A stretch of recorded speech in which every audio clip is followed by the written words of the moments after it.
What's up everybody, this is Danny and today I'm doing the camera comparison between the new Samsung Galaxy Note 10 Plus versus the iPhone XS Max. So the XS Max has a dual camera system while the Note 10 Plus has a triple camera system, also with a time of flight sensor for dedicated depth. So I am really interested to see if that actually makes a difference.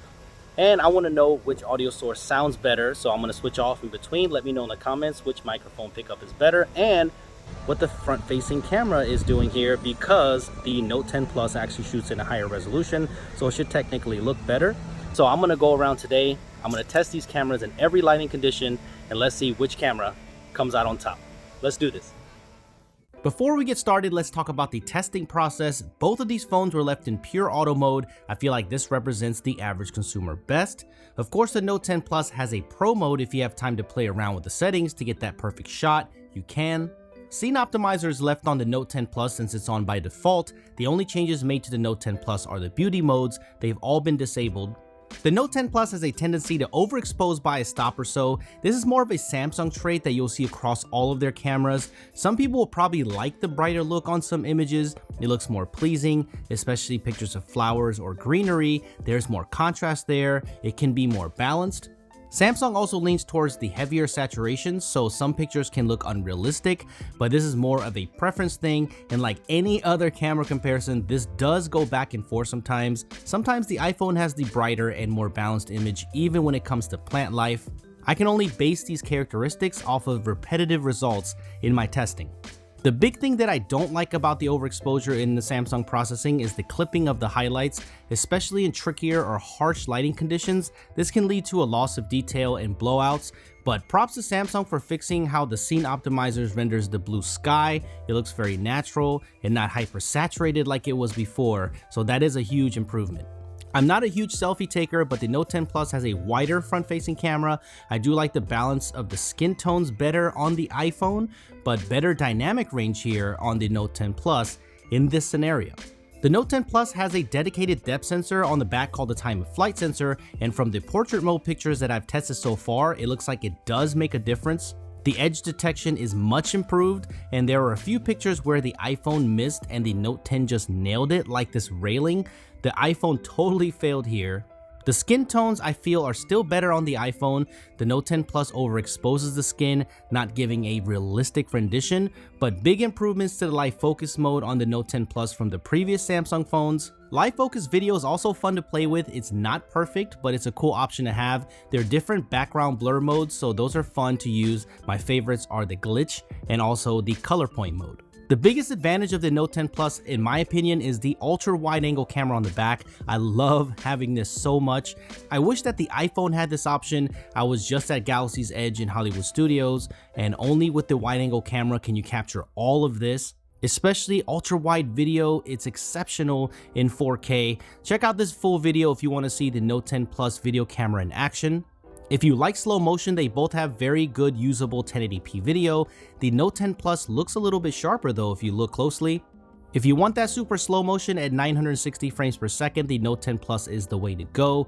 It doesn't look very good, but it's really cool to have nevertheless.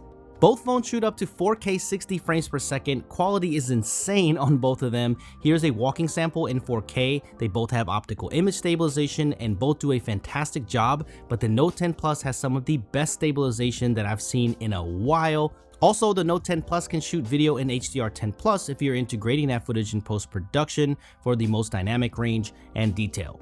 When it comes to daytime image quality, it's a toss-up. It could go either way, so let me know which one that you think did better. Let's get to the low light performance, everyone's favorite. The Note 10 Plus does have a faster aperture, going down to f1.5 compared to the iPhone's f1.8, and that should theoretically let more light in and produce brighter images, and for the most part, that is true. But just like in daytime, it comes at a cost of overexposure and highlight clipping. There is a dedicated night mode, and if you switch to it, it does help with dynamic range, shadow detail.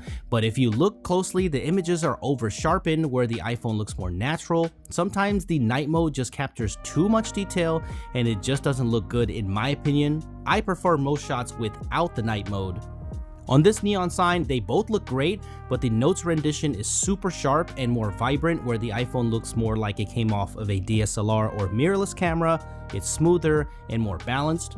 When it comes to shadow detail, a lot of people like seeing more details in the clouds, so if you like that, you will definitely favor the Note 10 Plus's camera. But in a lot of situations, I like the black sky rendition better on the iPhone. This is just my preference though. If you edit your photos afterwards, you can always add contrast to make the sky darker, but this is just straight out of the camera. The more pictures that I look at, the Note 10 Plus's HDR seems to be really aggressive with boosting highlight and shadow detail. Some people want the more natural and what my eyes are seeing at the moment look, and that would be the iPhone, where the Note is giving you the ready to share picture right out of the camera. But this wouldn't be a camera comparison if they just don't go back and forth. The Note just does so well at brightening up the picture and sometimes nailing the overall scene, but other times just looking too aggressive and the image starts to fall apart. I think the biggest disappointment at this time at launch of the Note 10 Plus is the 2x quality. Just like the iPhone, when lower lighting condition hits, it switches to the main sensor instead of using the 2x and crops in, but the Note just looks really over sharpened and overexposed. Look at where this main sensor shot looks comparable to each other, but when you go into that 2x, look at the shoulder and clothing of the woman. It's just so sharpened that the edges have a halo effect. I'm sure this can be easily fixed through a software update though. Samsung is known to push out updates after launch, so I hope this is fixed very soon. Color replication of certain hues can be totally different. In this concert scenario, the iPhone was the more accurate one. The reds are still captured better by the iPhone as well, but it does go back and forth, so it depends on the scenario. This is definitely not one-sided. There were a lot of times where the Note 10 Plus camera looked better as well, and the over sharpening is not always bad in certain photos because it really brings out the details. When it comes to 4K nighttime video, they both do well, but the same characteristics are here. The Note has a brighter overall video, but in sacrifice for overexposure and clipping. Look at this area. This is handled much better by the iPhone, and also the crop is heavier on the Note 10 Plus, where the iPhone remains a little bit wider. This is definitely a tough one. If I could call this a tie, I would, because each of these cameras have their strong suits and weak points. I think it will come down to preference. Generally speaking, if you like the brighter picture with more vibrancy and sharpness, you're going to love the Note. I'm surprised though how well the iPhone kept up here. People always hate on the iPhone for being behind the times, but it still remains a benchmark for balanced photography, even though the feature set isn't as heavy. If I had to pick one camera though and take only one camera with me, I would choose the Note 10 Plus because of that incredible wide angle camera. Once you have it, it's impossible to go back, especially with this type of quality and the ability to shoot video with it. Little minor things like the wider front facing camera, the different modes, and all those features, the Note hands down has more versatility, but regardless of which one that you buy, you'll definitely be happy. Let me know which one that you picked as the winner in the comment section below. I hope this video helped you if you're looking to buy one of these phones with your buying decision. Next up is the Note 10 Plus versus the Note 9. I'm going to let you know if the camera upgrade is worth it. Subscribe for more videos like this, and I will see you in the next one.